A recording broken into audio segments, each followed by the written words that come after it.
Víctor, tú costarías... Bueno, entonces voy a iniciar por Eh, aquí entonces. sí, inicialo, adelante. Ok, bueno, buenas tardes a todos o buenos días para algunos. Un placer estar aquí con ustedes en este webinar sobre comportamiento de viajeros. Soy Ana Margarita Larrañaga, soy profesora de la Universidad Federal de Río Grande do Sul, en Brasil, Porto Alegre, y soy integrante también de la comisión directiva de Panam STR. Es un placer enorme estar aquí con ustedes y dar continuidad a esta secuencia de webinars. Hoy tenemos dos presentaciones de Leandro y de Kathleen, que voy a pasar ahora la palabra para ellos. Y bueno, y después vamos a trabajar de esa forma. Primero hacemos las presentaciones y después realizamos un bloque de preguntas. ¿Tá? Y si quisieran durante la presentación ir colocando en el chat algunas preguntas o dejarlas para el final y hacerla, abrir el micrófono y hacer las preguntas, eso como gusten, ¿ok? Bueno, voy a pasar la palabra para Leandro. Primero voy a contarles un poquito sobre Leandro. Leandro va a presentar el trabajo Análisis crítico de 3 métodos para la generación de indicadores granulares de estrés, activación en usuarios de sistema de transporte. Leandro es ingeniero civil de la Universidad de Biobío en Chile y es magíster en Ciencias de la Ingeniería, mención Transporte de la Universidad de Chile. Leandro tiene experiencia en proyectos de planificación, modelación y evaluación de sistemas de transporte, y su investigación, que por lo que imagino debe ser el tema que le está presentando hoy aquí en el webinar, que está orientado para el uso de biomarcadores fisiológicos, datos geoespaciales, técnicas de ciencia de datos, para análisis de experiencia de viajes y para apoyar la toma de decisiones y mejoramientos de sistema de movilidad urbana. Actualmente participa en iniciativas de consultoría e investigación orientadas para mejorar la calidad de servicio y sostenibilidad de transporte público. Leandro, paso la palabra para ti. Entonces estoy bien curiosa con tu presentación y el nombre de de tu trabajo. Buena presentación. Ok. ah, bueno, voy a compartir pantalla.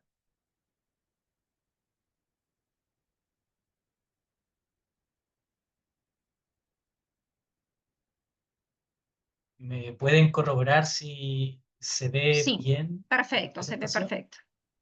Perfecto. Bueno, muchas gracias por la invitación. Muy buenas tardes a todos. Como ya se hizo una presentación de mi persona, mi nombre es Leandro Galloso, y tengo el agrado de presentar a ustedes el trabajo denominado Análisis críticos de 3 métodos para la generación de indicadores granulares de estrés activación en usuarios de sistemas de transporte en el contexto de este webinar 2.09, comportamiento de viaje.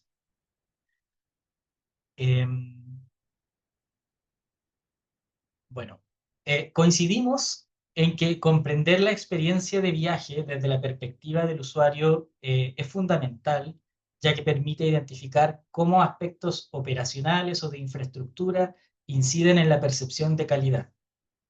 Tradicionalmente, este tipo de análisis se ha abordado mediante herramientas como las encuestas de preferencias declaradas. Sin embargo, estos métodos capturan una percepción general o promedio del viaje y presentan algunas limitaciones, como las asociadas a los sesgos de recordación, por ejemplo, lo que impide identificar con precisión el momento específico en que se produce una afectación negativa en la experiencia del usuario. Dado lo anterior, hemos planteado una metodología para la construcción de indicadores que permitan analizar los viajes de forma granular, es decir, en unidades espaciotemporales reducidas y secuenciales, con el objetivo de identificar momentos exactos de afectación en la experiencia de viaje. Bueno, la experiencia en un viaje no es constante, ¿cierto? Y en este contexto, nuestra hipótesis es de que existen eventos que inducen una afectación de forma sistemática, es decir, recurrente, y que son susceptibles de ser capturados mediante estos indicadores granulares. En ese sentido, nuestra pregunta de investigación está orientada sobre qué indicador granular es el más adecuado para detectar eventos que puedan estar influyendo en la experiencia de usuarios. Para eso, hemos definido una herramienta para poder evaluar eh, distintos indicadores a través de 6 dimensiones.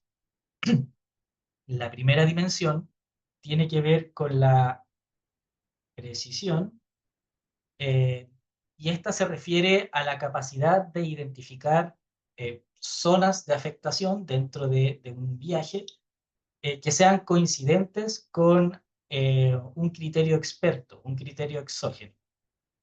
Por otro lado, tenemos la perspicacia, que se refiere a la capacidad de identificar zonas dentro de un viaje, ciertas zonas de afectación que sean adicionales a las que pueden ser identificadas con un criterio experto. En el caso de la robustez, nos referimos a la cantidad de usuarios mínimo para poder obtener estabilidad en las conclusiones respecto de que una zona dentro de un viaje puede generar una afectación a los usuarios. Esto tiene que ver más con el efecto de sistematicidad del fenómeno. Por otro lado, evaluamos la interpretabilidad, que corresponde a la facilidad de interpretación por parte de la autoridad o, o los tomadores de decisiones respecto de los indicadores que construimos. Adicionalmente, evaluamos la escalabilidad, que se refiere a la evaluación de los costos marginales de la aplicación de los métodos para la construcción de indicadores. Y finalmente, hacemos un análisis de la versatilidad, que corresponde a la capacidad de ajuste o adaptación de los métodos para otros contextos de análisis eh, respecto del que presentamos a continuación. Entonces, para poder aplicar eh, o sea, para poder investigar esta pregunta, planteamos una metodología general, que en primer lugar seleccionamos una ruta, ¿ya? Una ruta de viaje. Y esta ruta la segmentamos este recorrido para construir las dimensiones espaciales de análisis. Luego se realiza un análisis de criterio experto para cada uno de estos segmentos de la ruta, de forma de poder evaluar tanto aspectos operacionales o de infraestructuras que potencialmente puedan ser críticos para los usuarios. Luego seleccionamos un conjunto de participantes que son aquellos que van a experimentar esta ruta de forma individual y equipados con una serie de instrumentos para poder capturar datos durante la experimentación de esta ruta. Luego construimos indicadores. Bueno, aquí hay un spoiler. Los indicadores los construimos a partir de 3 fuentes de información distintas. Primero utilizamos un tipo de encuestas. Utilizamos videos de las rutas analizadas con modelos grandes del lenguaje, y también utilizamos biomarcadores. Y bueno, finalmente, una vez construidos estos indicadores, procedemos a hacer un análisis con las herramientas para poder evaluar cada uno de estos indicadores mediante una escala de Likert en cada una de las dimensiones. Bueno, la metodología se aplicó a un caso de estudio desarrollado por Leiva el año 2024. Es un experimento en el que se seleccionó una ruta en bicicleta de 4,5 kilómetros, heterogénea desde el punto de vista de la infraestructura y operación para el ciclista. Participaron cerca de 30 personas con una edad promedio de 27,6 años, donde un tercio de los participantes se identificó con el género femenino. Los participantes utilizaron una bicicleta en común y fueron equipados con 3 instrumentos: un set de micrófono y audífono para grabar las respuestas y preguntas sobre su estado emocional durante el trayecto, una cámara GoPro equipada en el manubrio de la bicicleta para grabar el viaje y una pulsera empática E4 para capturar biomarcadores psicofisiológicos, que en específico son la actividad electrodermal, la frecuencia cardíaca y la temperatura superficial de la piel, que más tarde entraré en detalle sobre eso. Luego se procede a segmentar la ruta y procedemos a realizar un análisis de criterio experto, el que en específico para este experimento identificó 4 zonas de potencial afectación, las que tienen que ver con deficiencias de infraestructura y aspectos operacionales que pueden causar situaciones de peligro para los ciclistas. En específico, las zonas identificadas con el criterio experto son estas que se ven en color rojo. Acá hay una zona de conflictividad entre el tránsito de ciclistas con el tránsito vehicular.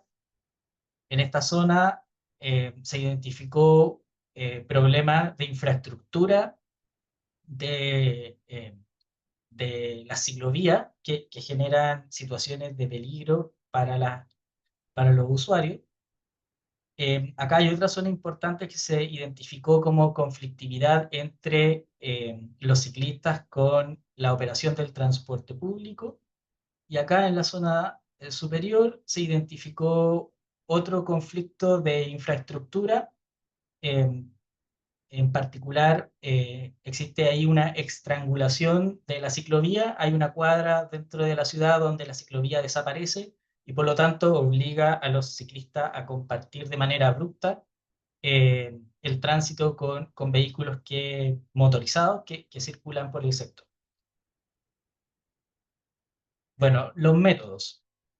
Los métodos para la construcción de indicadores granulares se elaboraron a partir de 3 fuentes de información, como mencioné anteriormente. El primer método utiliza encuestas móviles, que fueron preguntas sobre el estado emocional experimentado con una frecuencia de aproximadamente 3 minutos durante todo el recorrido.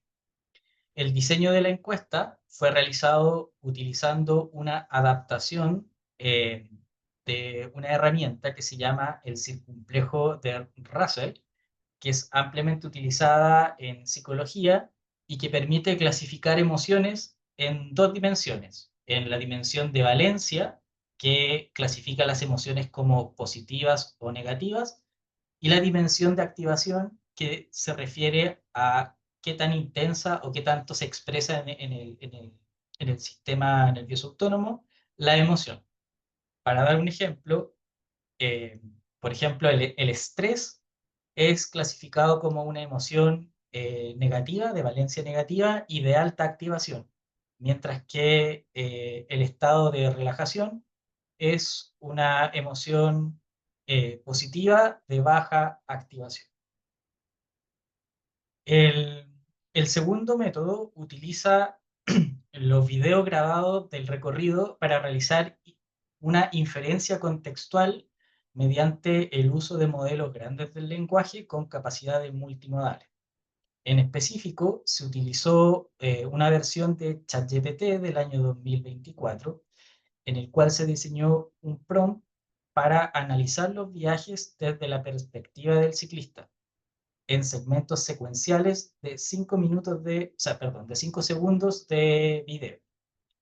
Estos segmentos fueron clasificados según una categoría de nivel de estrés, alto, medio o bajo, según el modelo, agregando de forma adicional una cadena de texto en lenguaje natural que permitiese justificar la clasificación de la categoría de estrés que fue asignado a cada uno de estos segmentos de video.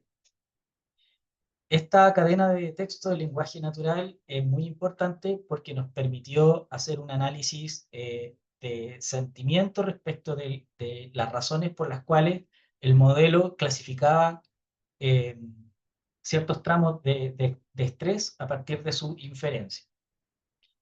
Y bueno, el tercer método se fundamenta en el uso de los biomarcadores psicofisiológicos capturados mediante la pulsera empática E4, que registra de manera continua la actividad electrodermal, la frecuencia cardíaca y la temperatura superficial de la piel.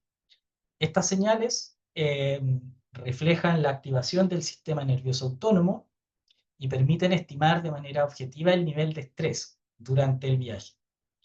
Los datos fueron procesados y segmentados temporalmente para identificar variaciones fisiológicas asociadas a momentos específicos del recorrido. Bueno, acá se presenta un resumen de la captura y el procesamiento de los datos para la construcción de los indicadores granulares a partir de las diferentes fuentes de información. Bueno, acá tenemos una representación del ciclista que llevaba consigo un GPS para poder capturar la ubicación y el tiempo durante el recorrido, además de la cámara de video, eh, también el micrófono y el audífono y la pulsera. En el caso de las encuestas, los usuarios tenían 4 posibles respuestas, donde cada respuesta se asociaba a un puntaje. En específico, las respuestas que ellos podían dar cuando se les preguntaba cómo se sentían eran contento, que se asignaba a un valor de 1, relajado a un valor de 2, aburrido a un valor de 3 y estresado a un valor de 4. Donde las emociones más negativas o de valencia negativa, que en este caso eran aburrido y estresado, obtenían un puntaje más alto. Luego, esas respuestas se asociaban a un segmento específico de la ruta para calcular valores promedios por participante y por segmento. En el caso de los videos, la construcción del indicador se hacía mediante el cálculo de la proporción de segmentos de 5 segundos de video analizado que fueron clasificados como altamente estresantes respecto del total de segmentos de video analizado para cada uno de los segmentos espaciales por participante. Por ejemplo, si en un segmento espacial específico se alcanzaron a analizar 10 segmentos de video de 5 segundos, donde 3 de esos segmentos fueron clasificados como altamente estresantes, entonces el indicador representa un 30% de estrés para este participante en ese segmento en específico.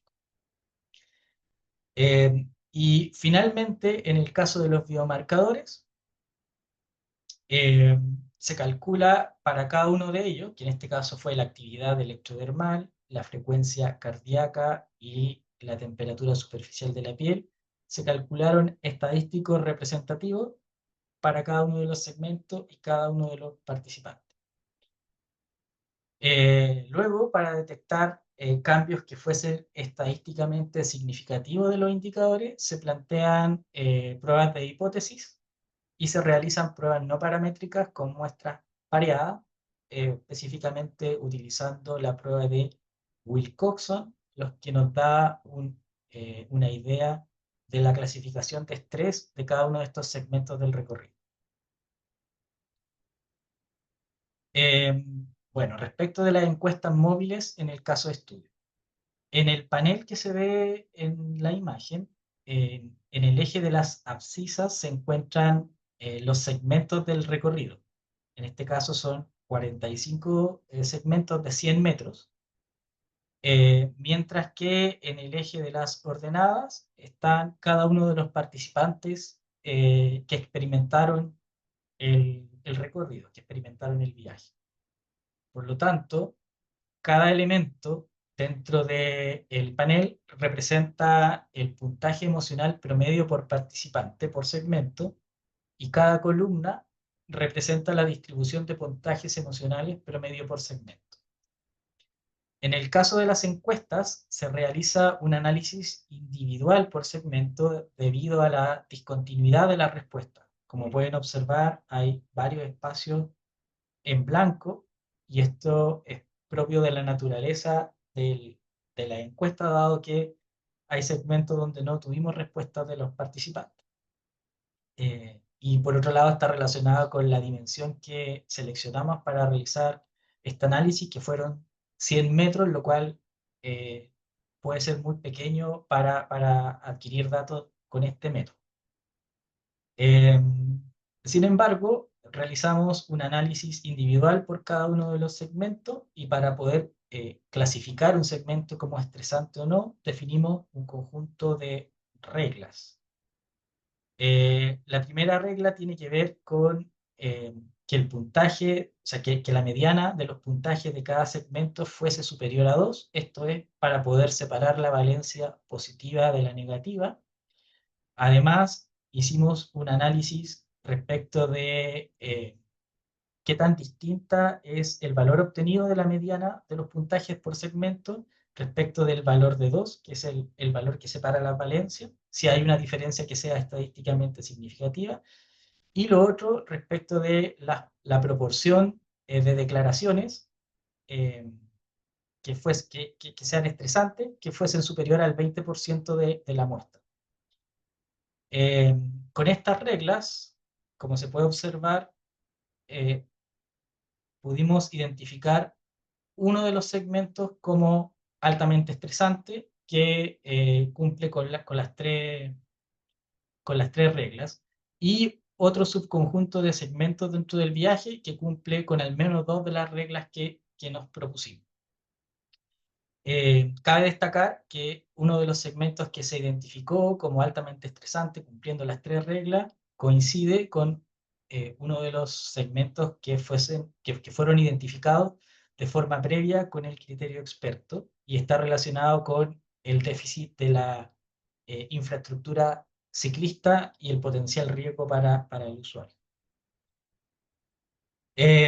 Luego, para poder evaluar la robustez del método, seleccionamos un segmento, que en este caso fue el segmento clasificado como altamente estresante, y realizamos una simulación Monte Carlo, reduciendo de forma aleatoria e incremental la cantidad de participantes. En el eje de las abscisas tenemos la cantidad de participantes remanentes con datos, para este segmento, y en el eje de las ordenadas tenemos el p-valor de la prueba estadística de Wilcoxon. Lo que se muestra acá en la línea roja segmentada es la significancia estadística, que la seleccionamos como 0,05. Entonces, bueno, al principio teníamos 11 personas, luego eliminamos una y repetimos muchas veces el cálculo del test estadístico, luego quitamos 2 personas y así sucesivamente. En este caso, el resultado muestra que con 5 personas obtenemos resultados que son estadísticamente significativos para poder clasificar como estresante el segmento. Respecto de la inferencia emocional con modelos grandes del lenguaje con capacidades multimodales, lo que tenemos acá es que cada elemento dentro del panel representa la proporción de clasificaciones como altamente estresante respecto del total de clasificaciones para ese segmento por participante. Por lo tanto, la columna representa la distribución o un box plots por segmento de este indicador. Dado la naturaleza de la forma en que se evaluó este tipo de datos, permite generar datos continuos, lo que a nosotros nos permite poder hacer un análisis secuencial entre segmentos sucesivos y poder identificar dónde se generan diferencias que fuesen estadísticamente significativas. O sea, diferencias que fuesen para todos los usuarios con una significancia estadística en cuanto a sus diferencias. Entonces, la prueba de hipótesis que nosotros planteamos tiene que ver con que no existen diferencias estadísticamente significativas para muestras pareadas en segmentos sucesivos. Y de esta forma podemos observar que el método identifica al menos 3 segmentos dentro del recorrido que sí presentan estadística, o sea, presentan diferencias estadísticamente significativas. Hay 2 de ellas, que son estos dos segmentos que se observan aquí, que tienen relación con lo que se observó mediante el criterio experto. Sin embargo, este método proporciona un tercer segmento no identificado previamente, que tiene que ver con la interacción que hay entre el usuario ciclista y un paseo peatonal, eh, resultando que las razones por las cuales el modelo clasificó como estresante este segmento tiene que ver justamente con esta interacción para muchos de los participantes que transitaron por ese sector. Eh, Al igual que en el caso de las encuestas, se realiza una simulación Monte Carlo reduciendo de forma aleatoria e incremental la cantidad de participantes, obteniendo que con 12 personas se puede clasificar el segmento como estresante. Y finalmente se realiza el análisis con los biomarcadores psicofisiológicos. En particular, se muestran eh, los resultados de este panel tienen que ver con o sea, una característica de la actividad electrodermal que se denomina el nivel de conductancia de la piel. Esta variable es una derivada de la actividad electrodermal y es la que mejor resultado eh, en la que mejor resultados dio en relación con la elocuencia y consistencia de los resultados respecto del análisis de criterios expertos y el análisis de otros indicadores granulares.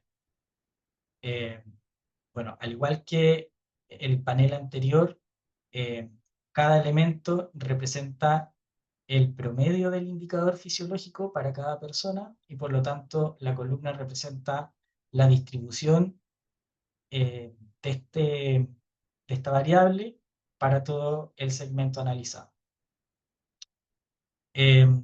Haciendo la misma prueba de segmentos sucesivos, podemos obtener que se identificaron 7 segmentos como estresantes. Lo interesante y lo curioso es que con este método se logran identificar todos los segmentos que fueron identificados con el criterio experto, que tienen que ver con las zonas de conflictividad peatonal vehicular, las deficiencias en cuanto a la infraestructura, eh, la zona de conflictividad entre el ciclista y el transporte público y la zona de deficiencia de infraestructura relacionada con el estrangulamiento de la ciclovía. Sin embargo, se identificaron 3 segmentos adicionales, los cuales no identificamos alguna relación clara que pudiese estar incidiendo en la afectación para estos usuarios en estos segmentos, salvo este segmento que está acá, que tiene relación con la interacción de los ciclistas en el espacio peatonal, en el paseo peatonal. Bueno, al igual que los otros indicadores, también realizamos la simulación Monte Carlo para poder identificar con cuántos participantes obteníamos resultados consistentes, y en este caso resultó que con 15 personas podíamos identificar el estrés utilizando este método. Bueno, el resumen de la evaluación en cada una de las dimensiones dan como ganador o más atractivo al construido a partir de la inferencia emocional con modelo grande del lenguaje, pero principalmente por los atributos relacionados a la interpretabilidad, dado que genera una traza en su construcción que es muy explícita, dado que uno puede siempre acceder a los videos para identificar que lo que se está observando como indicador tiene una representación gráfica clara. Por otro lado, la escalabilidad de este sistema para poder construir indicadores es bien alta, dado que el costo marginal para poder utilizar o poder generar la inferencia es baja. Y por otro lado, la versatilidad que permite aplicar este método a diferentes contextos. En este caso fue para usuarios de bicicleta, pero puede ser expandido para usuarios de transporte público, ya sea buses, metro u otro tipo de transporte. Bueno, como resumen de la evaluación de los indicadores, acá hay un resumen gráfico que muestra los resultados del criterio experto, los resultados de las encuestas y los resultados de la inferencia eh, emocional con los modelos grandes del lenguaje y finalmente el resultado de los biomarcadores psicofisiológicos. Bueno, como se puede observar, el, los resultados, los productos de la encuesta son los más débiles, debido principalmente que si bien son granulares, no son tan granulares ni continuos como los datos obtenidos tanto en la inferencia como en los biomarcadores.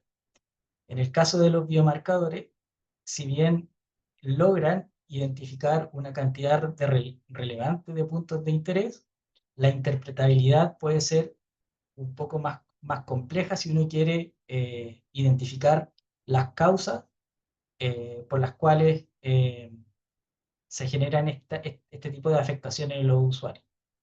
Mientras que la inferencia con estos modelos grandes del lenguaje, si bien identifican eh, menos sectores de estrés, su trazabilidad permite generar un mejor entendimiento para uso ya sea de los tomadores de decisiones en materia del mejoramiento de la infraestructura u operación de los sistemas de transporte. Bueno, como conclusiones, los resultados muestran que el método de inferencia con modelos grandes del lenguaje resulta ser el más adecuado para la detección de eventos granulares. Sin embargo, el método a utilizar va a depender de los recursos disponibles y de los objetivos de la investigación, eh, generando un trade-off entre el costo y la precisión que se pueda requerir. Los métodos lograron detectar puntos no evidentes dentro del sistema que ocurren en el que ocurren eventos de forma sistemática. En particular, el método de inferencia con modelos grandes del lenguaje y el método de biomarcadores lograron esto. Por otra parte, los métodos requieren de una cantidad mínima de observaciones por segmento para llegar a conclusiones estables.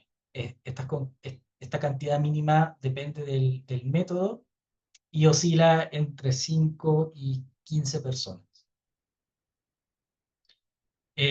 Por otra parte, en cuanto a la interpretabilidad del modelo de inferencia con modelos grandes de lenguaje, resulta ser el mejor y yo creo que tiene que ver por la trazabilidad de los resultados.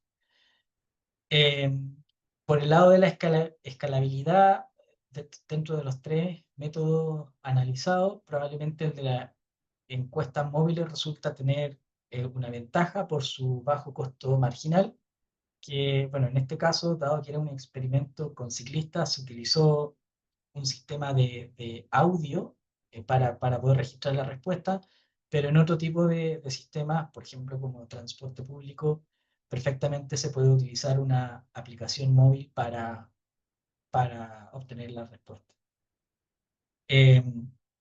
Y en relación a la versatilidad, el método de la inferencia con modelos grandes del lenguaje lidera por su alta capacidad de adaptación, a diferentes contextos de información y a diferentes tipos de instrucciones. Es decir, los mismos registros que tenemos de videos de ciclistas que fueron analizados desde la perspectiva del ciclista, pueden ser analizados desde la perspectiva, por ejemplo, de una municipalidad o tomadores de decisiones para poder identificar conflictos específicos que sean del interés de cierta institución o cierto individuo. Respecto de las futuras líneas de investigación, es importante evaluar casos de estudio con muestras más heterogéneas de usuarios.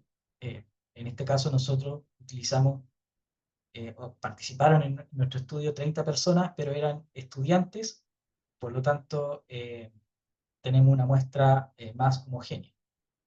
Por otra parte, evaluar metodologías desarrolladas en casos de estudio que consideren otro modo de transporte. En este caso se utilizaron usuarios de bicicleta, pero se pueden utilizar usuarios de otro modo de transporte.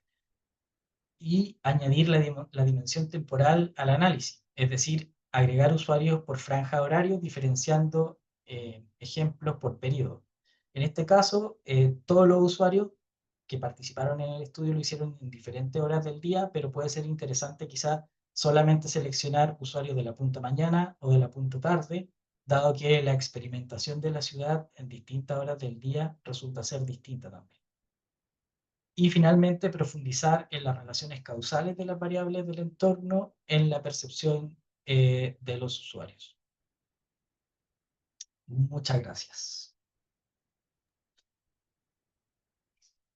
Leandro, muchísimas gracias por la presentación. Súper interesante el trabajo, los diferentes métodos de recolección de datos.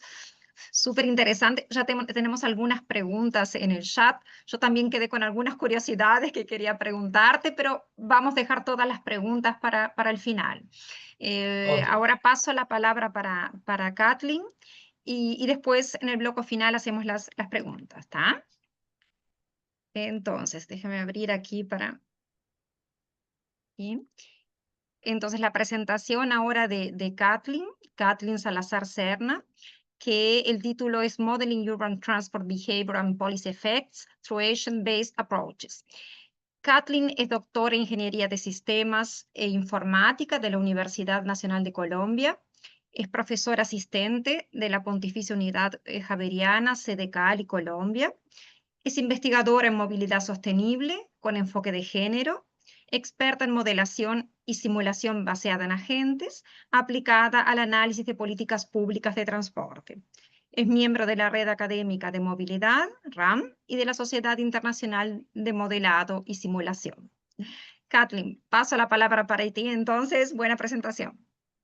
Bueno, muchísimas gracias, Ana. Voy entonces a empezar a compartir mi pantalla. Por favor, me confirman si ahí la pueden ver. Sí. Bueno, muchas gracias. Ahora sí. Listo. Entonces, bueno, en esta presentación, pues lo que quiero es compartirles un poco de esta metodología de simulación basada en agentes, cómo se puede utilizar para representar el comportamiento de usuarios y cómo también puede ser útil para analizar impactos de política pública. La presentación está en inglés, pero es decir, las diapositivas están en inglés, pero pues voy a hacer la presentación en español. Espero que eso pues no represente de pronto un inconveniente para poder transmitir el mensaje. Lo que voy a cubrir en la presentación es que voy a empezar un poquito con algo de contexto sobre la modelación pues, en temas de transporte, cuál fue como la motivación de esta investigación, y ya luego les voy a mostrar la estructura de un modelo basado en agentes que construimos para aplicarlo a un caso de estudio que fue en la ciudad de Cali, Colombia. Entonces, pues empezando a hablar un poquito de lo que son los enfoques de modelado en temas de transporte, pues yo creo que todos conocemos el modelo de las 4 etapas que se ha usado tradicionalmente para pues gestionar temas de transporte y que tiene un enfoque más agregado, digamos que lo que analiza son flujos de tráfico agregándolo o por tipos de usuarios o por zonas, pero con la necesidad de empezar a entender un poco más detallado el comportamiento de usuarios y de gestionar la demanda de otras maneras o influir en el comportamiento de los usuarios, pues empezó a surgir la necesidad de mirar de una manera mucho más desagregada o más detallada algunas de estas modelaciones. Y ahí surgen pues otras alternativas como los modelos de elección discreta con las posibilidades computacionales y tener pues mayores capacidades de análisis. Pues ya se puede también hablar de microsimulación al punto de que hoy en día pues ya tenemos modelos mucho más detallados, por ejemplo a nivel de actividades o de agendas de recorridos diarios.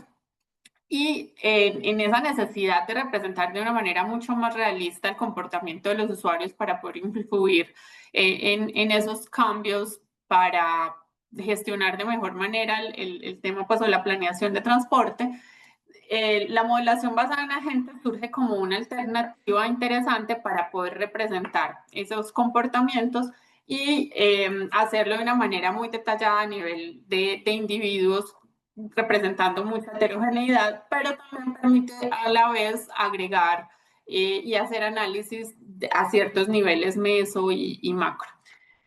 Para dar como una definición corta de qué es esa modelación basada en agentes, es la representación a nivel microscópico de decisiones de viaje, en este caso de usuarios de transporte, son los que se están representando en esos modelos, y que son usuarios o individuos que necesitan pues moverse de un lugar al otro, pero que pues van tomando decisiones interactuando entre ellos y con el sistema como tal o con el ambiente, y generan unos impactos en ese sistema pues a través de sus comportamientos.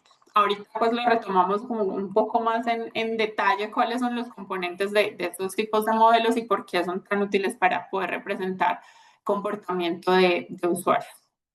Acá quisiera pues hablar un poco como de la motivación de la investigación, y es que el foco específico eran países en vía de desarrollo, cómo analizar dinámicas de transporte en estos países. Y acá en esta publicación me pareció interesante, pues que es relativamente reciente, se veía cómo se analizaba la distribución modal por diferentes zonas o regiones alrededor del mundo.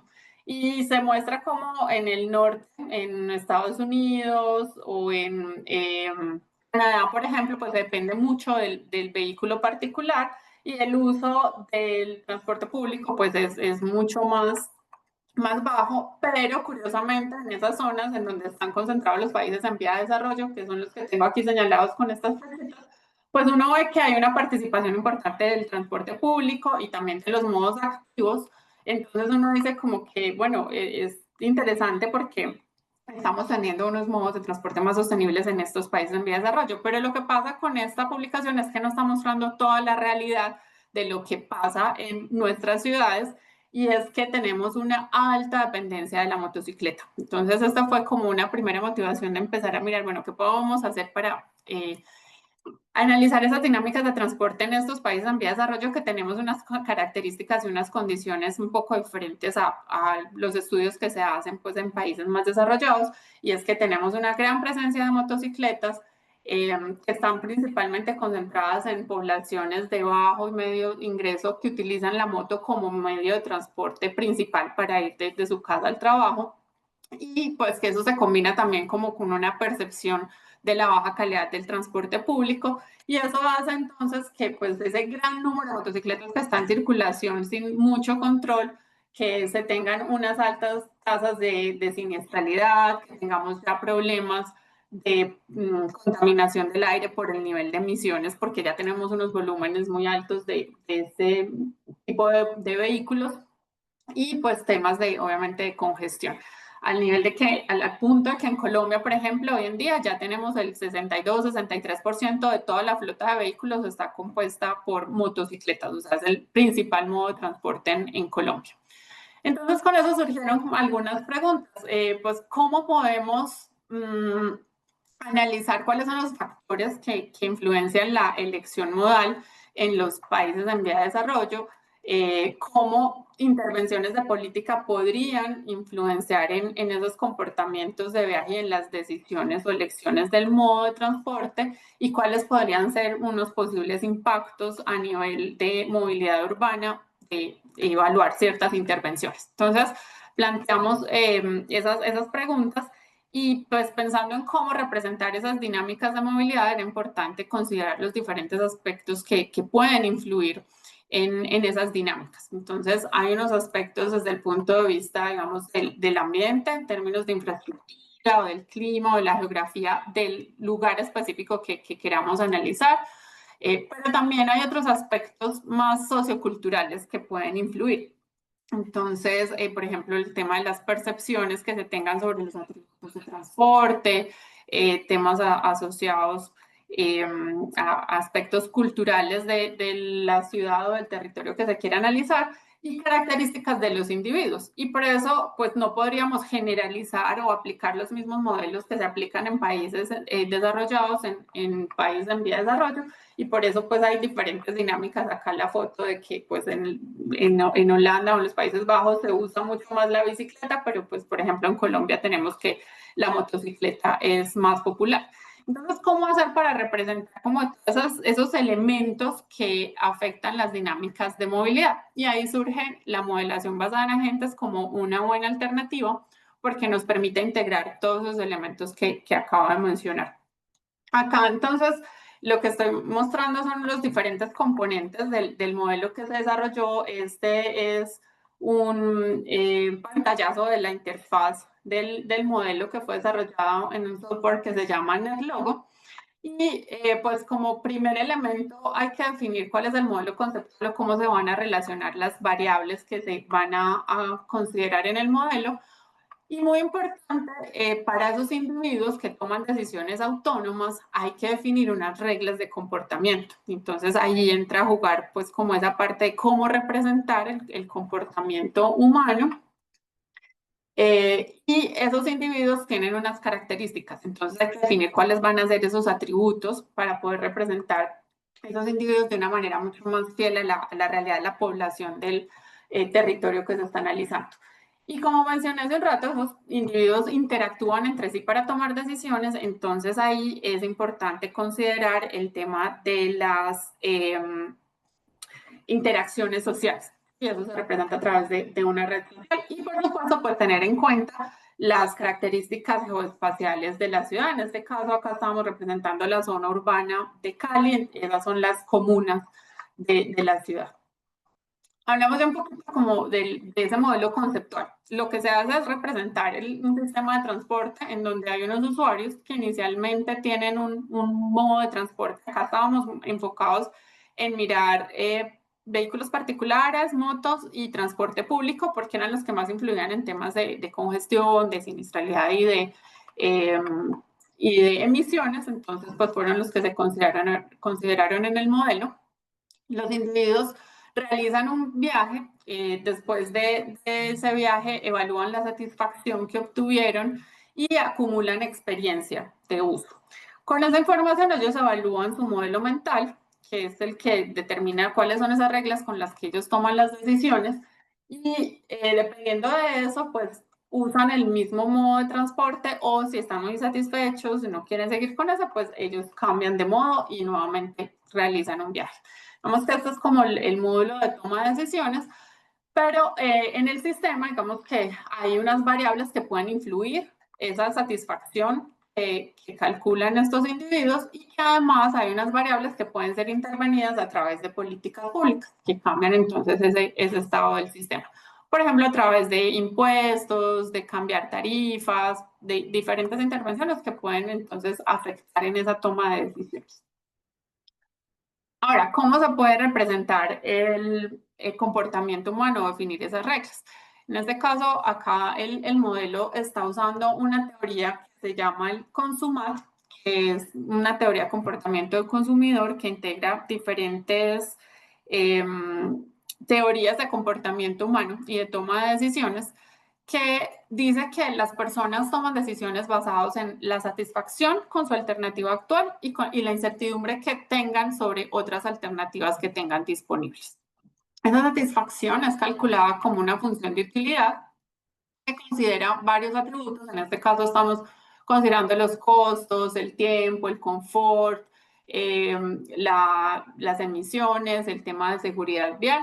Entonces esas son las variables, atributos que los individuos evalúan después de su viaje para poder calcular esa satisfacción. Y también entonces calculan una incertidumbre, que en este caso es una combinación entre, creo que aquí, sí, ahí me faltaba que saliera esto, que es una combinación entre la experiencia individual y la colectiva, es decir, porque ellos también capturan información de los otros usuarios del sistema. Y a partir de entonces esa satisfacción y esa incertidumbre que ellos calculan, que cada individuo calcula, compara contra unos umbrales. Yo quiero obtener un nivel de satisfacción deseado y soy capaz de aceptar hasta cierto nivel de incertidumbre. Entonces, dependiendo de esa comparación con los umbrales, esos individuos pueden implementar diferentes estrategias para tomar decisiones, en este caso para cambiar de modo de transporte. Ellos pueden o repetir, o imitar, o compararse con otros, o deliberar. Entonces, por ejemplo, aquellos que están muy satisfechos y que no tienen incertidumbre, pues ellos ni siquiera van a considerar cambiarse de modo, simplemente repiten y usan el mismo. Pero para otros que ya estén más insatisfechos, entonces ellos pueden empezar a deliberar o a compararse con otros, a ver qué otra alternativa les puede generar mayor satisfacción. Y para esos grupos de usuarios que lo que hacen es imitar lo que hacen otros o compararse y ver si ese modo de transporte les podría generar mayor satisfacción, ahí en ese caso estos grupos de tomadores de decisiones pues están teniendo una interacción social para poder tomar decisiones, para, digamos, manejar o gestionar mejor la incertidumbre. Lo que ellos hacen es ir a capturar información de las personas que están en su red social o los que son cercanos a su entorno. Entonces, para poder representar esa interacción social, lo que se hizo en el modelo fue conectar a los usuarios y crear una red social sintética en donde decimos que la teoría dice que yo me relaciono más fácilmente, con mayor probabilidad, con aquellos que son más similares a mí. Entonces, lo que hacemos en el modelo es que conectamos a los individuos por su estrato socioeconómico con una mayor probabilidad y con una menor probabilidad pues con personas que están en otros estratos. Entonces, esta red social está representando esos usuarios. Y lo que hacemos luego entonces es empezar a darle unas características o atributos a cada uno de los usuarios que se representan en el modelo. Creo que por ahí hay otro micrófono abierto que se está como mezclando alguna.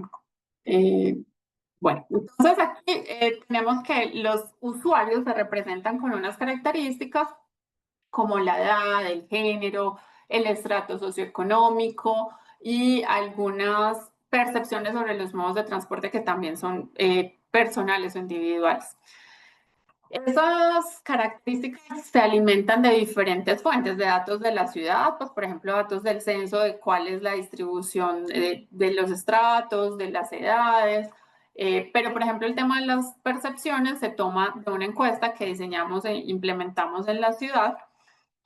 Para el caso de los modos de transporte, pues se tienen que definir o configurar unos parámetros asociados a esas características técnicas, por ejemplo, el nivel de emisiones o la eficiencia del combustible, para poder ir calculando pues todo el tema de costos y emisiones que tienen esos modos.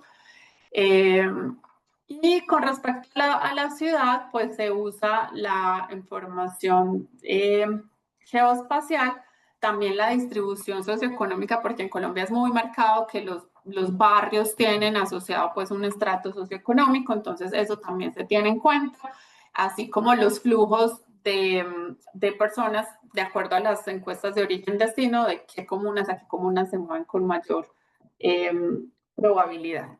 Ahora, entonces, ese modelo, pues, del cual les conté más o menos cuáles son los componentes, lo parametrizamos para la ciudad de Cali.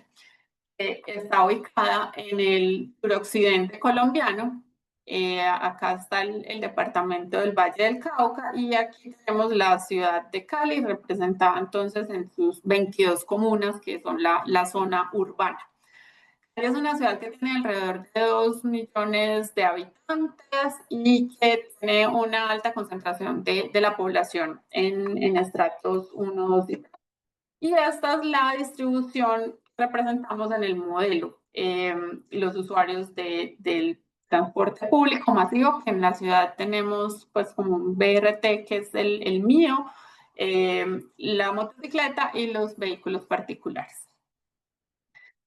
Como mencioné, una de las fuentes importantes acá de información fue la encuesta, que pues capturaba algunos datos demográficos de comportamiento de viaje, características de los viajes de esos usuarios y, muy importante, percepciones con respecto a los atributos que queríamos evaluar en la función de satisfacción. ¿Por qué fue necesario aplicar la encuesta? Porque desde el 2014 en Cali no se implementa la encuesta origen-destino, entonces pues ya teníamos una información un poco desactualizada y porque pues normalmente no se incorporan también estas preguntas de percepción.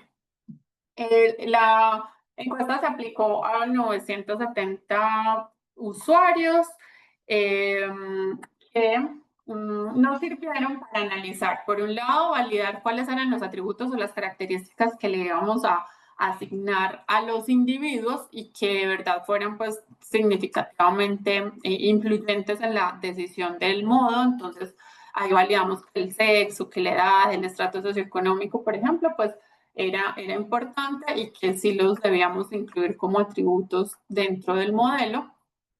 También nos sirvió para poderle dar unos pesos o niveles de importancia a los atributos que se usan para la función de satisfacción, porque es una función pues, que calcula un promedio ponderado.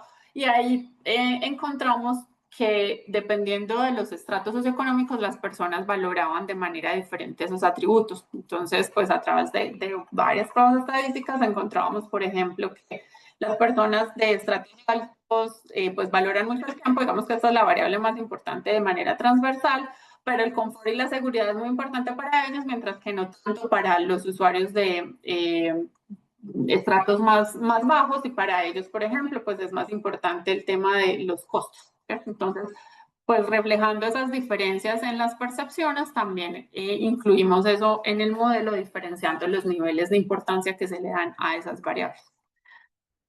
Para no extenderme mucho, pues como en el tema de la parametrización, cómo se hizo, por acá les comparto un QR de un paper que tiene pues como más detalles de esa configuración para el caso de Cali, y ya voy a pasar más bien a compartirles algunos de los resultados.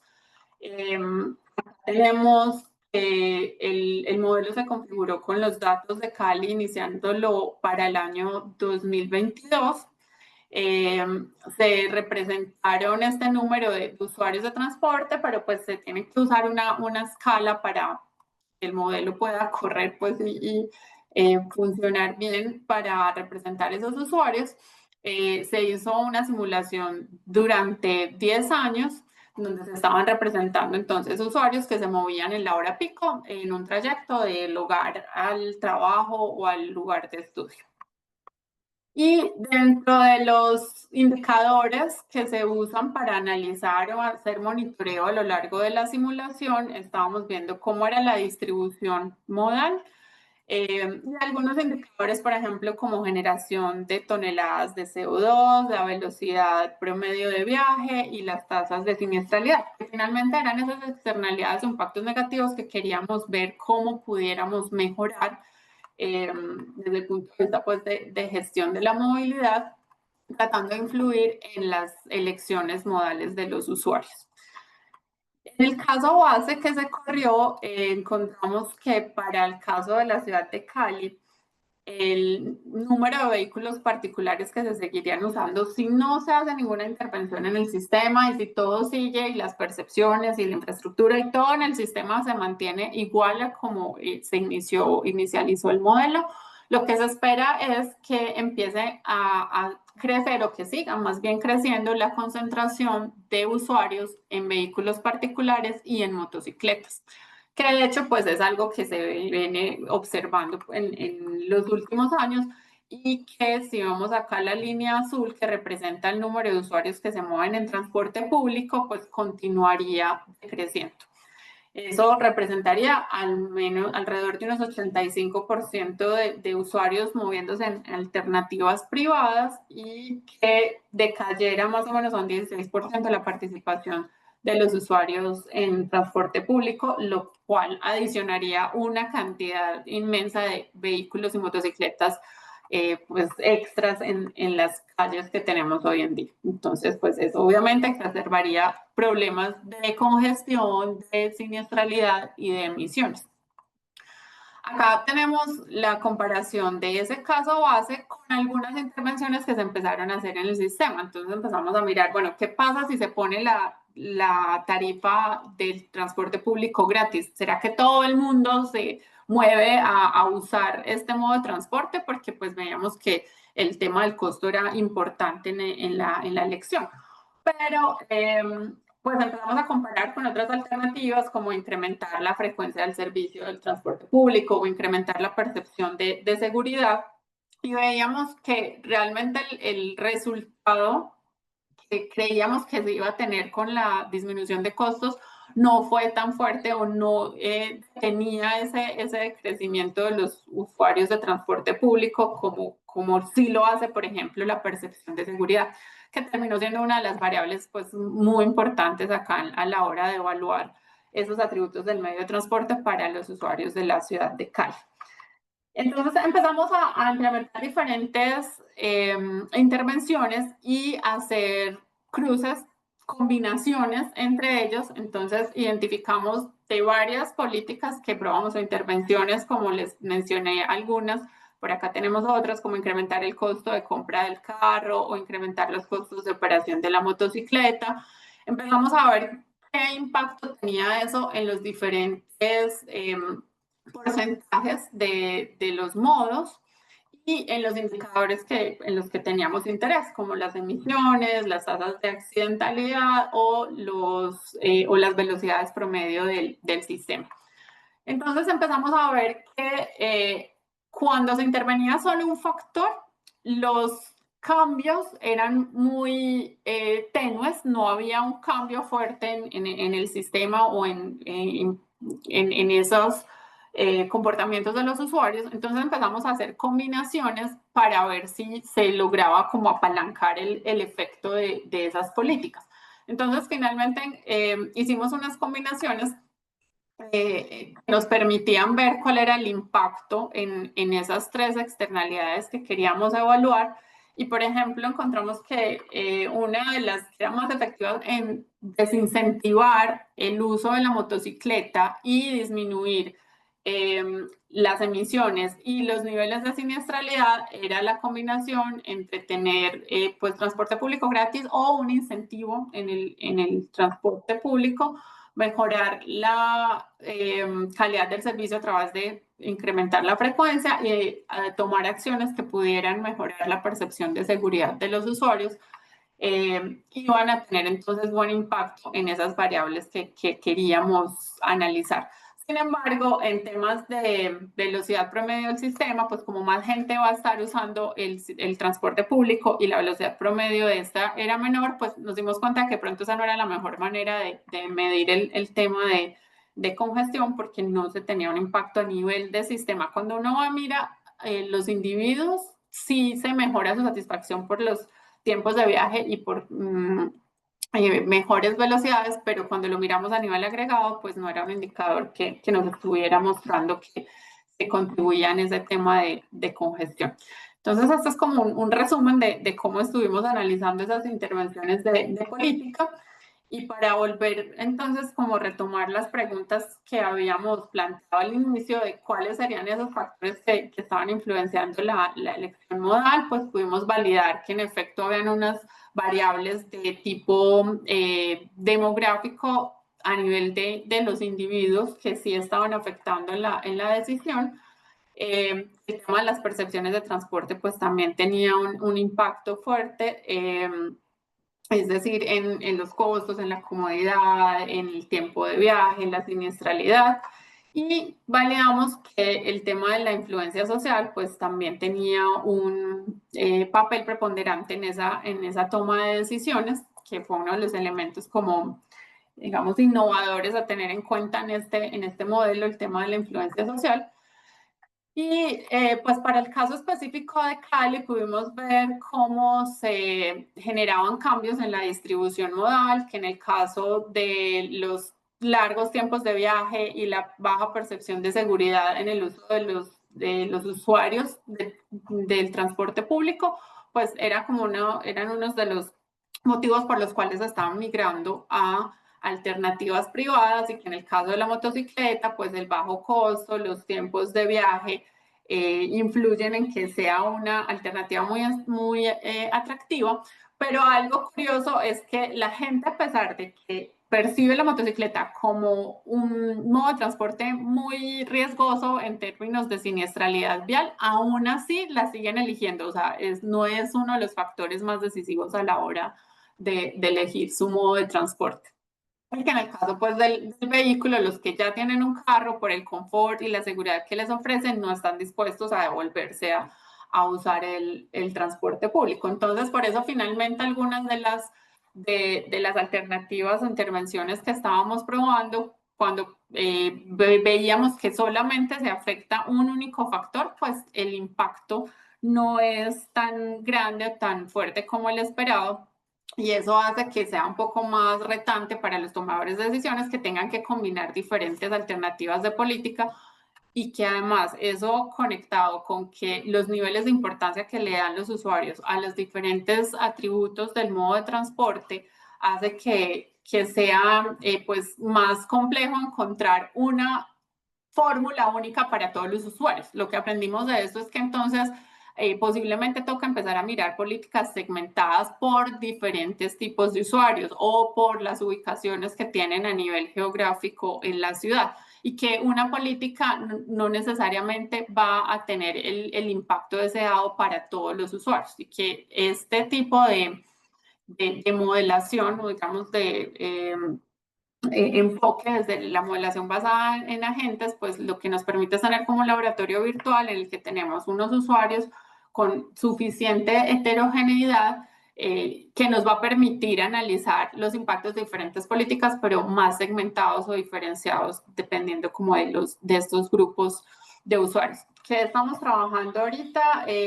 Pues hay una nueva versión de la encuesta que incluye el enfoque de género. Entonces también queremos empezar a ver un poco más detallado y comparar alternativas, qué impactos tienen, por ejemplo, contrastando entre hombres y mujeres, o entre grupos socioeconómicos o ya más específicos en algunas zonas de la ciudad. Entonces, pues la idea es como que esta metodología pueda ser replicable a otras ciudades. Estamos también analizando el caso para la ciudad de Medellín.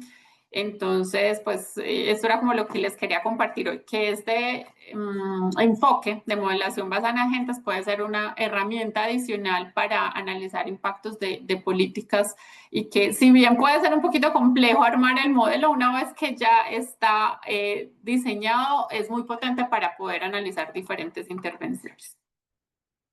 Bueno, con eso cierro ahí mi intervención. Muchísimas gracias, Kathleen, por tu presentación. Súper bueno el trabajo, también bien interesante. Tenemos varias preguntas en el chat.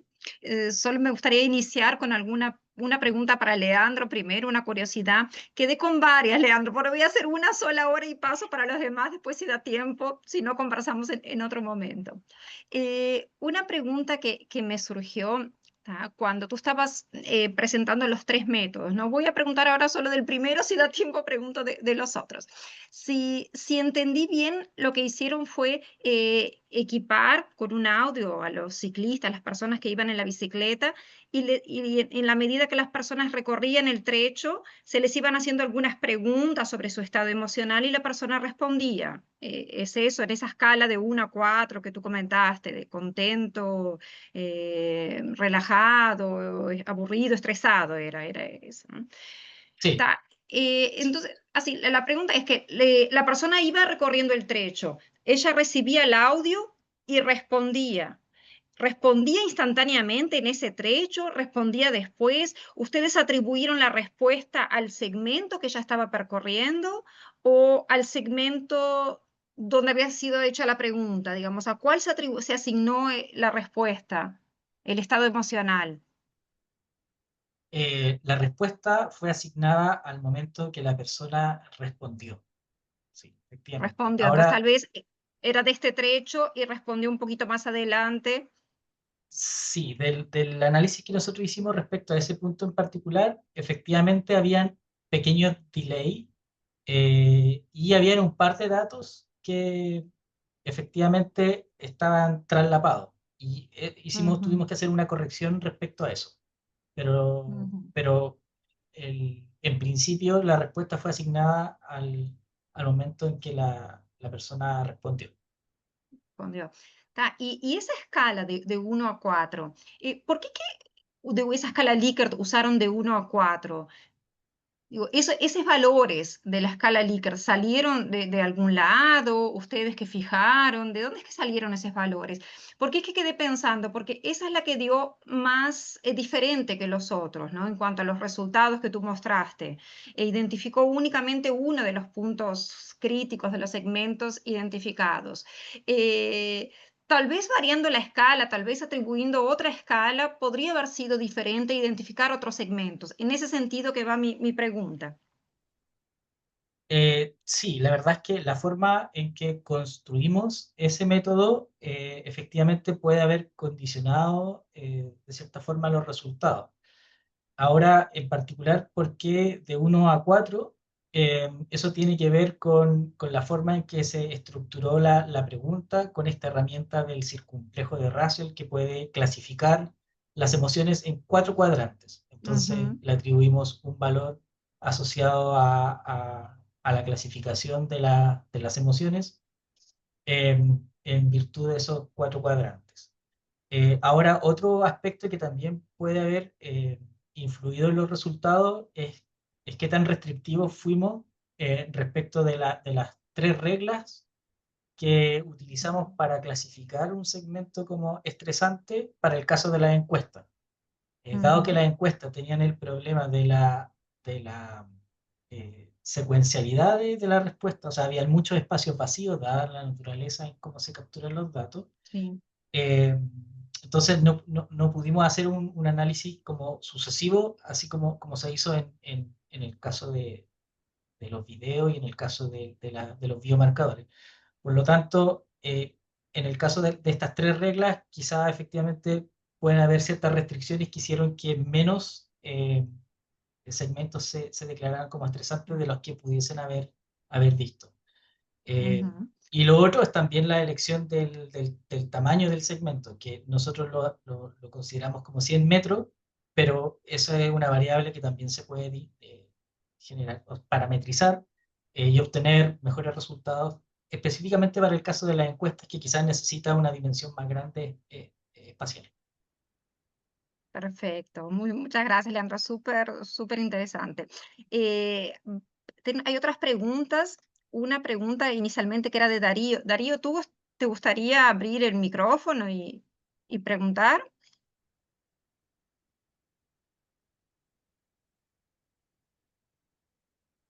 Si no, la leo aquí. Déjame abrir aquí. ¿Tú las estás viendo las preguntas, Leandro? Sí, creo que Darío es Entonces, Panam STR, ¿no? no, ese es Víctor. Ah, Víctor. Está. Darío, Puedes, que yo vi cuando tú estabas presentando que había una, ahora, aquí creo que Darío. Darío Él está pregunta preguntando, ¿se para requiere Katy. toda la instrumentación y seguimiento para otras aplicaciones de indicadores granulares? ¿O es posible simplificar con información del ambiente construido y otras herramientas? Espera que quedó cortada aquí, ¿no? Con Mm, menos costo. Con menos costo, exactamente. Sí, bueno, para la construcción de los indicadores tal cual se hizo en el trabajo, la verdad es que es necesaria la instrumentación. Ahora, podría pensarse en otro tipo de instrumentos para poder capturar los mismos datos. Quizá, de hecho, parte de la evaluación de la construcción de los indicadores tenía una dimensión de evaluar qué tan difícil era capturar estos datos. En particular, de los métodos que nosotros presentamos, quizás el más complejo para capturar era el de la pulsera, porque es costoso. O sea, pensar en un estudio grande o poder escalar esto a muchas personas requiere específicamente una logística importante para la coordinación, pero además la instrumentación es cara. Una pulsera de este tipo cuesta el equivalente a $2000, ese orden de magnitud. Por lo tanto, es caro en ese sentido. Eh, y bueno, y para el resto de indicadores, en el caso de la encuesta, específicamente como eran ciclistas, no podían estar utilizando las manos como por ejemplo para una aplicación móvil, pero eso puede ser versátil en otro tipo de estudios relacionados como el uso del transporte público, buses o metro, que sí se podría capturar y eso sería mucho más barato y permitiría escalar más fácil. Y para el caso de los videos, claro, efectivamente lo complejo es hacer el seguimiento del usuario, que en este caso es muy útil para el caso de la bicicleta, porque solamente se instala y el usuario no tiene que hacer nada, el resto del trabajo es en gabinete. Pero para otros modos de transporte podría quizás ser un poco más compleja la planificación de un experimento para que funcione tal cual como lo hicimos en este caso. Esa pulsera, Leandro, ¿es una pulsera comercial que cualquier uno puede comprar o es una pulsera específica? Sí, la que utilizamos para ese experimento es una pulsera comercial que se llama Empática E4 y que se usa específicamente para experimentos de este tipo, en el sentido de hacer seguimiento de las variables fisiológicas y hacer interpretaciones principalmente relacionadas con el estrés o la fatiga para diferentes situaciones o contextos. Y tú comentaste que registra varios de esos indicadores. Ustedes el que dio significativo fue uno relacionado con la piel, pero, Sí. existen otros que registra. ¿Es O eso? sea, hay evidencia en la literatura que muestra que las tres variables que nosotros capturamos se pueden interpretar o tienen alguna forma de interpretación en relación a la experimentación de estrés. Ujú. Pero particularmente en el experimento que nosotros llevamos a cabo, los usuarios estaban haciendo actividad física, que es andar en bicicleta. Por lo tanto, eso altera de cierta forma la normal interpretación de la expresión de la emoción a través de estas variables. Por ejemplo, eh, cuando uno siente estrés hay un aumento de la frecuencia cardíaca, pero en este caso, como andar en bicicleta es una actividad física, también hay un aumento de la frecuencia cardíaca. Por lo tanto, dentro de las variables, y para este contexto en particular, el que dio significativo fue justamente la actividad electrodermal que fue resiliente al hecho de estar generando una actividad física baja. Ujú. Vamos a pasar una pregunta para Kathleen y después vuelvo contigo que también hay otras preguntas. Kathleen, aquí hay una pregunta de Iván. Iván, ¿quisieras hacer la pregunta o prefieres que la lea?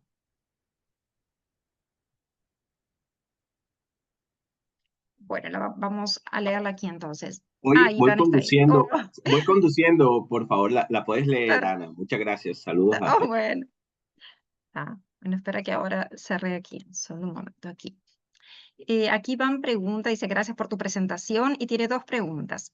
¿Cómo se calibraron las reglas de comportamiento que determinan la influencia de la red social en la decisión de un usuario de cambiar o no de modo de transporte? Y la segunda pregunta es, ¿qué ventajas ofrecen los modelos basados en agente frente a los modelos de elección modal que usamos más comúnmente? Bueno, Iván, muchas gracias. Para responder la primera, todos los usuarios hacen parte de una red social. Todos los individuos que se representaron en el modelo tienen unos vecinos o unos contactos cercanos. ¿En qué momentos entra a jugar un papel importante la red en la toma de la decisión para los usuarios que tienen una incertidumbre muy alta con respecto a las alternativas que hay o la alternativa que están usando y que no saben cuál podría ser la satisfacción que obtienen con esa alternativa? Entonces ellos, para poder, digamos, disminuir esa incertidumbre, lo que hacen es capturar información o intercambiar información con otros usuarios. Entonces, no todos los individuos a la hora de tomar la decisión necesariamente van a consultar con los otros agentes que están en la red, solo para los que a partir de su comparación por su satisfacción y nivel de incertidumbre van a aplicar una estrategia de imitación o de comparación. Y los que imitan, por ejemplo, entran a mirar cuál es el modo más usado por esos contactos de la red y automáticamente copian ese comportamiento. Digamos que ahí la decisión no es tan racional, mientras que para los que sí están comparando, lo que hacen es que calculan la satisfacción que obtendrían con el modo que están usando cada uno de los contactos que hace parte de su red social. No sé si de pronto, pues con eso aclaro un poquito cómo funciona el tema de la red ahí en la toma de la decisión. Y para responder la segunda, ¿qué ventajas tiene con respecto a otros modos? Bueno, acá se puede representar la heterogeneidad de los usuarios de manera muy cercana a lo que son las características sociodemográficas de la población de la ciudad o el territorio que estés analizando. Y una vez que ya está configurado todo el modelo representando pues como esas características de la población, del ambiente, digamos la parte pues geográfica y las características para la toma de decisiones, pues se pueden analizar diferentes intervenciones sin necesidad de ir, por ejemplo, a aplicar una nueva encuesta o de hacer un nuevo experimento, digamos, cuando se usan, por ejemplo, encuestas de preferencias reveladas o declaradas, que necesitamos para cada política que queremos evaluar hacer un experimento y salir a tomar datos, sino que una vez que acá ya se tiene como esa forma de tomar decisiones representada en el modelo, pues ya puedes evaluar diferentes políticas. Entonces es costoso en términos de configurar o parametrizar todo inicialmente, pero luego te va a dar muchas alternativas para evaluar diferentes posibilidades de políticas. Kathleen, por lo que entendí, utilizaron los datos para calibrar el modelo de 2018 a 2020. Eso fue para calibrar y después para hacer las previsiones aplicaron a partir de 2022, 10 años para el futuro. Sí. ¿Es eso? Está. Y esos pesos de la satisfacción, de la función de satisfacción, comentaste en los slides, pero no me quedó muy claro de dónde es que salieron. ¿Salieron de los modelos de elección discreta que estimaron o de los modelos de elección salieron únicamente las variables que irían a considerar? Del modelo de elección discreta salieron las variables que serían atributos o características de los individuos. Los pesos de los atributos se tomaron de la encuesta, tal cual pues evaluamos por estrato, que sí lo separamos y validamos pues estadísticamente que si hubiera diferencias en el estrato. Entonces luego se le distribuyen normalmente, o sea, probabilísticamente a cada individuo con una media y una desviación que vienen de la encuesta, dependiendo del estrato socioeconómico al que pertenece.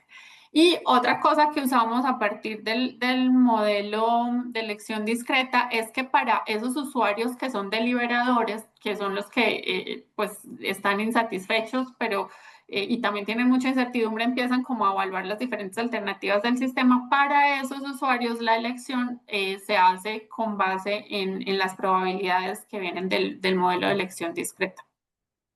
Perfecto, muchas gracias. Aquí hay otras preguntas para ti. Una pregunta de Víctor, que aquí comenta en relación a los resultados, que también yo quedé curiosa porque el transporte colectivo solo, en todas las políticas individuales, solo reducía. Y Víctor dice aquí, da la sensación es que el transporte público tiene la batalla perdida con la moto y con el auto. Y pregunta, ¿cómo sugieres combinar políticas para revertir esta tendencia? Bueno, es cierto, no está fácil la tarea porque de verdad encontramos que el sistema tiene mucha inercia, ¿cierto? Que no es tan fácil generar pues como grandes cambios de comportamiento. Empezamos a ensayar qué pasaba con los costos y no, eso como que no movía, la gente seguían yéndose para las alternativas privadas con costos de combustible, con costos de impuestos y eso no movía pues casi como la inercia del modelo. Lo otro que pues creo que es importante aquí mencionar y es que hay algo de esperanza y es que encontramos que el tema de percepción de seguridad es algo que sí pesa mucho en la ciudad de Cali pues particularmente y que de hecho hemos visto en los últimos meses algunas mejoras en el sistema que han incrementado la percepción de seguridad y que empezaron poquito a poquito a incrementar el número de usuarios. Entonces esos resultados de estos últimos meses coinciden pues como con lo que tenemos en los resultados del modelo de que de verdad el tema de percepción de seguridad, de mejorar la calidad del servicio sí puede influir.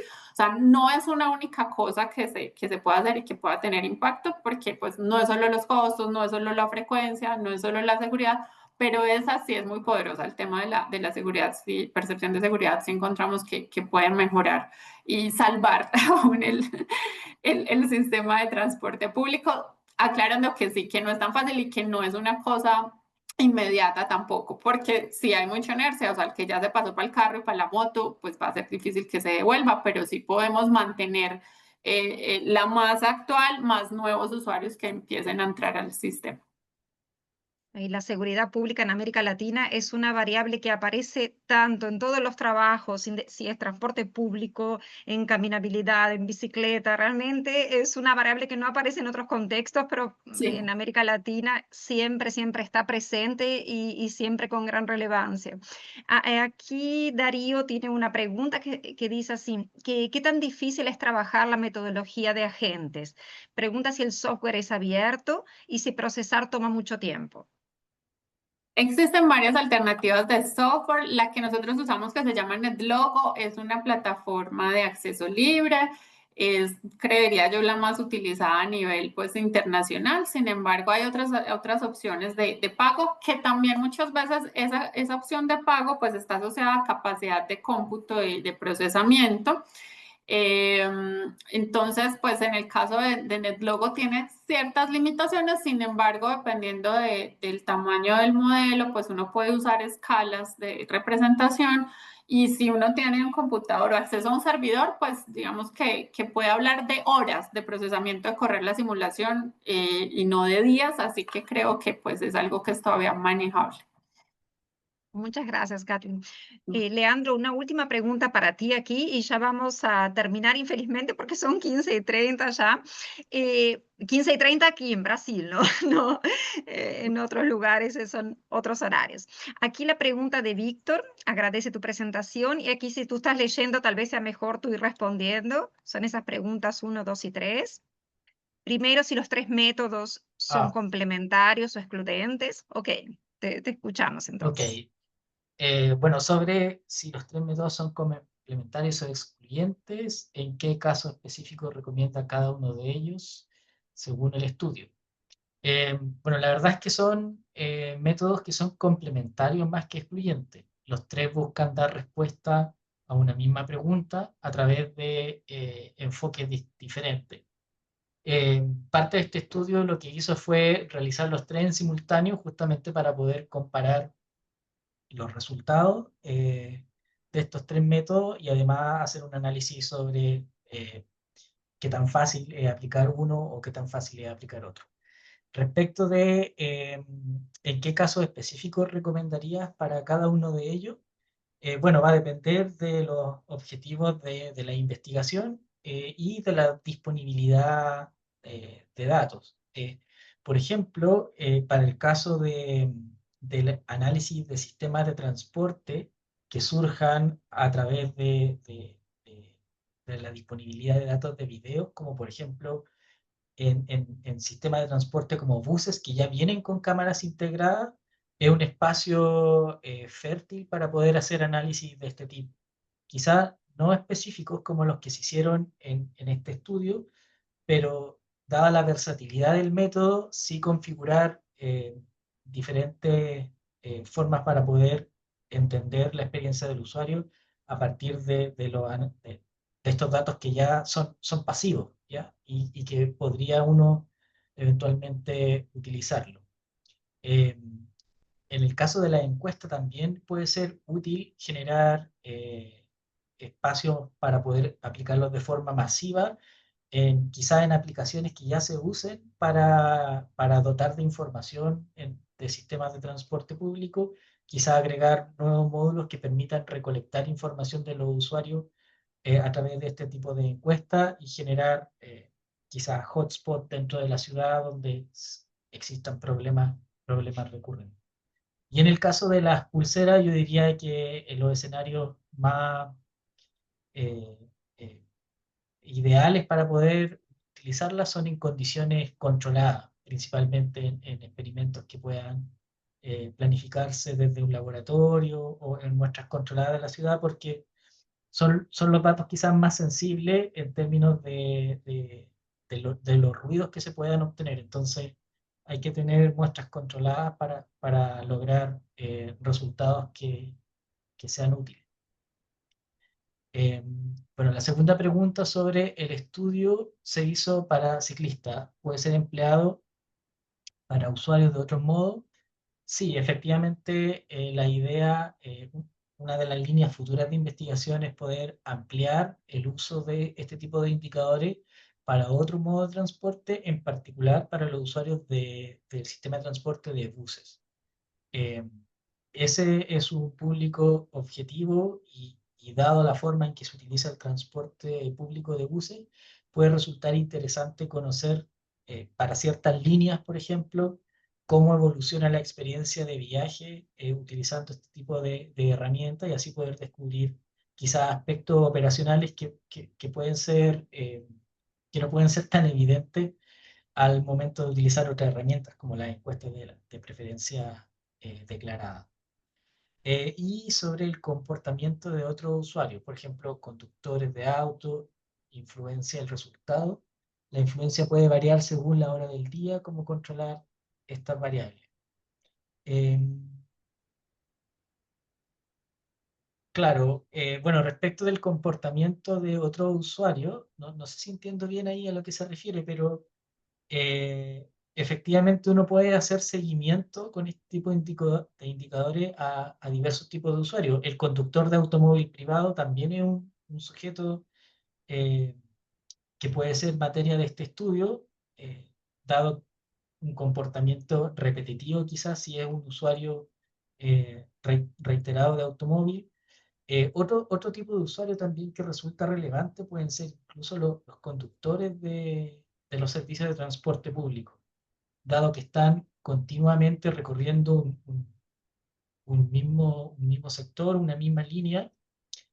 Puede ser interesante hacer seguimiento a este tipo de conductores, bueno, en este caso son conductores no usuarios del sistema, pero también para poder entender desde el punto de vista del operador cómo experimenta un cierto sistema de transporte. Y sobre la influencia que puede variar la hora del día, sí, efectivamente eh, es uno de los atributos o variables que vale la pena poder estudiar. Para este estudio en particular nosotros generamos una agregación de todos los usuarios que experimentaron la ruta en diversos horarios del día. Sin embargo, no hicimos ese análisis por franja horaria porque si segregábamos la muestra que teníamos, nos quedábamos con muy pocos participantes para poder obtener conclusiones que tuvieran alguna eh, fuente estadística eh, o sea, como para poder darle una respuesta más estadística a las conclusiones que obteníamos.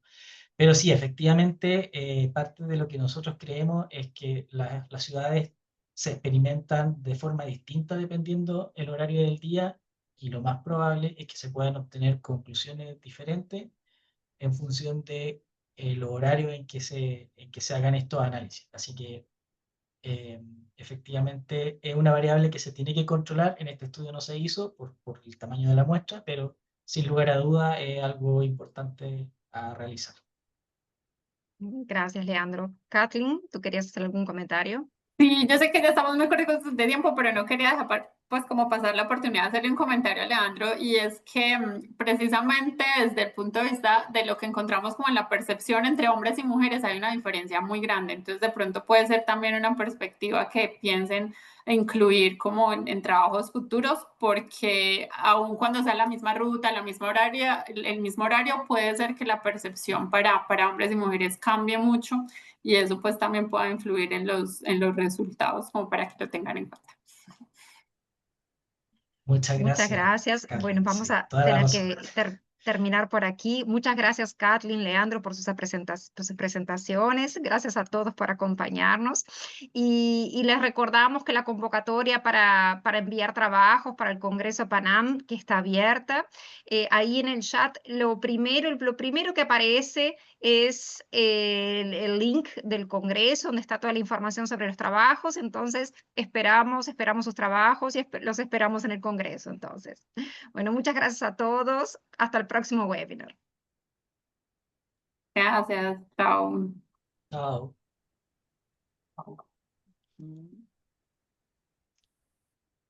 Espero que